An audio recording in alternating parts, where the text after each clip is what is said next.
Several years ago, I shared with you a prayer that I wrote. Initially, I wrote it for myself. Eventually, I ended up sharing it with you, but I just call it the gospel prayer. Eventually, I would turn this into a book that became the book Gospel. But it was a prayer that I prayed almost every day to put the helmet of salvation on my head.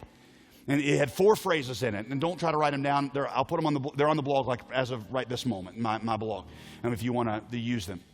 But it goes like this. Because I'm in Christ, there's nothing I've done that could make you love me more, nothing I have done that makes you love me less.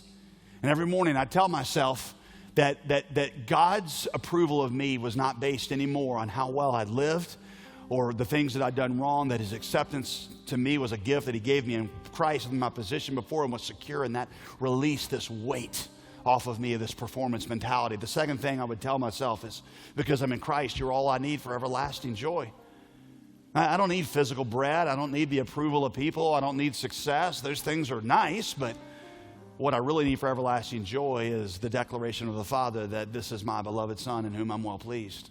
The third thing I tell myself is that because I'm in Christ, as you've been to me, this is how I'm going to be to others.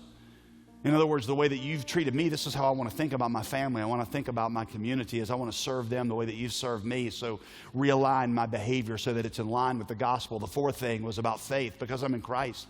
But as I pray, I'm going to do so according to the compassion you showed at the cross and the power you demonstrated at the resurrection. And that taught me to begin to see the world through Jesus' eyes. What if Jesus really was as compassionate for people as the cross showed that he was? What if there was so much power available that you measured it by the resurrection?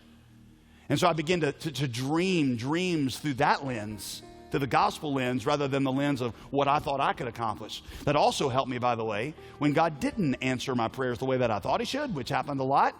I would say, well, that doesn't make me doubt your compassion or your power, because those were settled at the cross.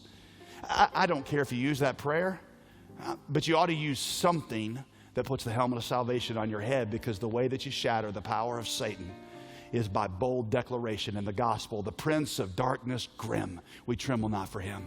One little word will fail him, the word of the gospel.